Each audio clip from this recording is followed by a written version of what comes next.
ठरलं तर मग या मालिकेच्या येणाऱ्या भागामध्ये प्रतिमाचा हात धरून स्वतः कुसुम तिला सुभेदारांच्या घरी आणणार आहे.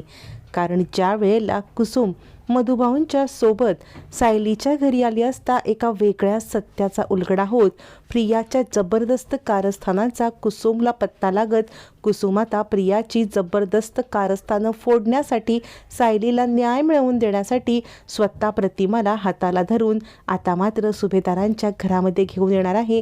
आणि एका झटक्यात सायलीच आपली मुलगी आहे यासुद्धा उलगडा होणार आहे. मधुभाऊ आणि कुसुम या दोघांच्यामुळे सायलीच्या जन्माचा खूप मोठा खुलासा सुभेदारांच्या समोर प्रतिमाच्या येण्यामुळे होणार आहे. या सगळ्यामध्ये मधुभाऊ आणि कुसुम हे दोघंजण खूप महत्त्वाची कामगिरी बजावत अखेर सायलीला न्याय मिळणार आहे. आणि या सगळ्यामध्ये प्रियाला धडा शिकवण्यासाठी कुसुमने घेतलेली ॲक्शन खूप रोमांचक ठरणार आहे. मधुभाऊंची एंट्री झाल्यावरती सायली आता खूप खुश असते आणि अर्जुनने हे सगळं केलं आहे म्हणून तिला आनंद झालेला असतो. ॲक्च्युली सायली अर्जुनवरती खूप रागवलेली असते. सायली अर्जुनवरती रागवलेली असते कारण अर्जुनने खोटं बोलून तिला आश्रमात जाण्यापासून थांबवलेलं असतं. त्यामुळे चिडलेली सायली पाडव्याच्या दिवशी अर्जुनवरती रुसून बसलेली असते. अर्जुनसोबत बोलत नसते, त्याच्याकडे बघत नसते. आणि त्याच वेळेला मधुभाऊंना पाहिल्यावरती सायलीचा आनंद गगनात मावेनासा होतो.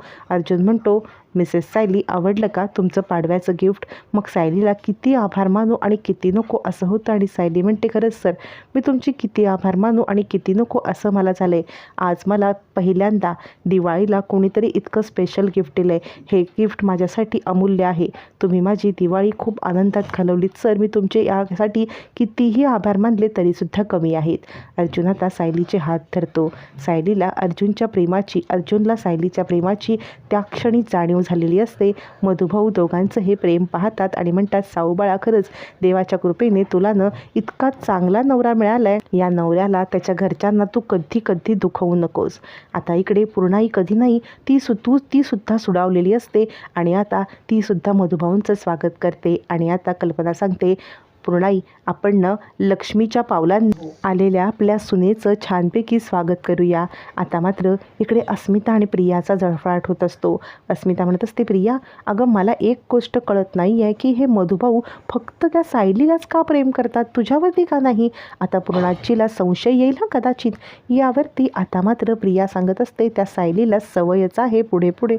पूर्णाई विचार करते, खरंच म्हणजे एखाद्या मानलेल्या वडिलांना कुणी इतकं कसं जीव लावू शकतं? त्यावरती कल्पना म्हणते, पूर्णाई, खरंच म्हणजे आपल्या प्रतिमाची किती झलक दिसते बघा सायलीमध्ये. आपली प्रतिमासुद्धा तुम्हाला आई मानत होती. प्रतिमा वंश तुम्हाला आई मानत होत्या आणि तुम्हाला आईच्या वरचा दर्जा दिला होता. तशीच आपली सायली मधुभाऊंना वडील मानलंय आणि त्यांना वडिलांच्या वरचा दर्जा दिलाय. इकडे आता अस्मिता सांगत असते, तन्वी, तुझं काही तर खरं नाही हो. बघ आता तू काय करायचं, कारण हे मधुभाऊ इथे आले ते सुद्धा सायली करणार आणि पूर्णाजी आणि मम्मा आधीपासूनच सायली करायला लागलेले आहेत. तुझा इथला गाजा गुस्तार आणि तुला आता तुझ्या घरी रवानगी केली नाही म्हणजे मिळवलं. असं म्हटल्यावर ती प्रिया थोडीशी गडबडते. तोपर्यंत सायली सांगत असते, कुसुमताई, आता तुम्ही आज इथून जाऊ नका. त्यावरती पूर्णाजी म्हणते, हो, आश्रमातील सगळ्या मुलांनी, कुसुम तू आणि मधुभाऊ तुम्ही सुद्धा आज इथेच थांबा. त्यावेळेला आता पूर्णाईचं हे वागणं बघून सायलीला खूप भरू येत नाही. तर प्रतापला पण आश्चर्य वाटतं की चक्क पूर्णाई सगळ्यांना थांबायला सांगते. इकडे प्रिया हक्काबक्का होते. कल्पनाला पण आश्चर्य वाटतं की नक्की हे काय चाललेलं आहे. पूर्णाई सगळ्यांना आग्रह करत आहेत. मधुभाऊंना पूर्णाई सांगतात, मधुभाऊ, तुम्ही आज दिवस इथेच राहा. मधुभाऊ म्हणतात, नको, आम्ही कुसुमच्या घरी जाऊ. त्यावरती आता मात्र सायली सांगते, मधुभाऊ, तुम्ही सगळ्यांनी एक दिवस थांबा ना.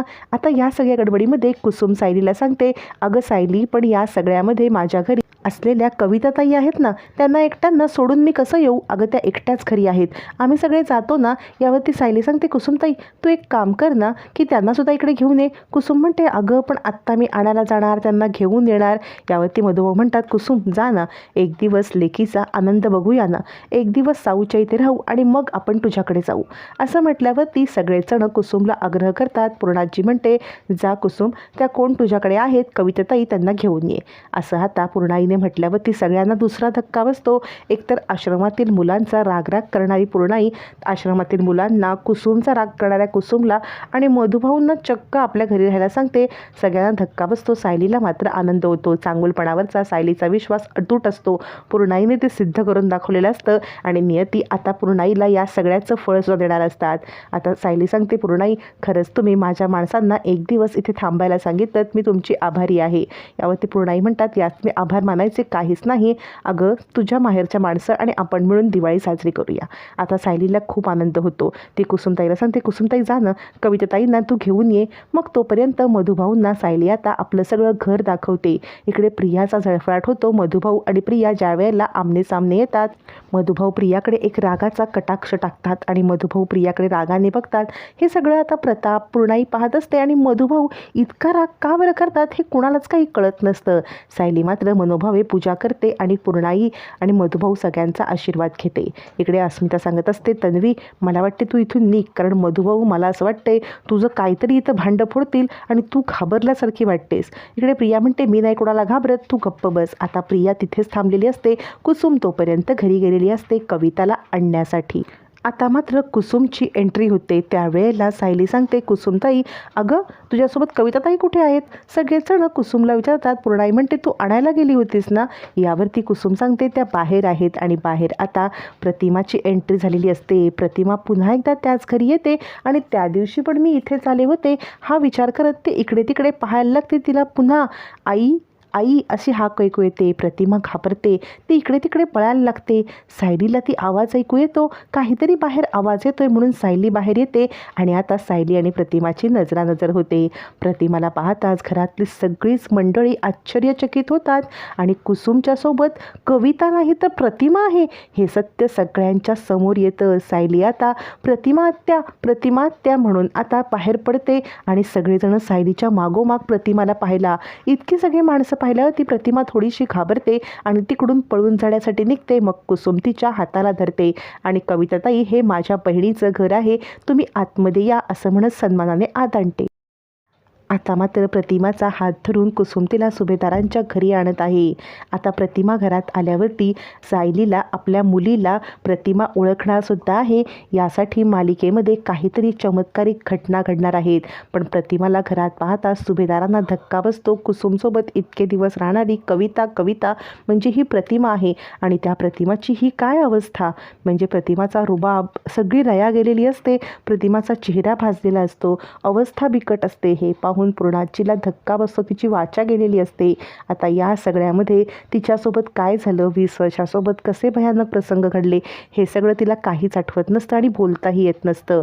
तरीसुद्धा आता प्रतिमाला बरं करण्यामध्ये सायलीचा मोठा वाटा असणार आहे. आणि आता प्रतिमा सुभेदारांच्या घरात आल्यावरती मालिकेमध्ये नाट्यमय काय काय घटना घडणार हे पाहणं फारच रंजक ठरणार आहे.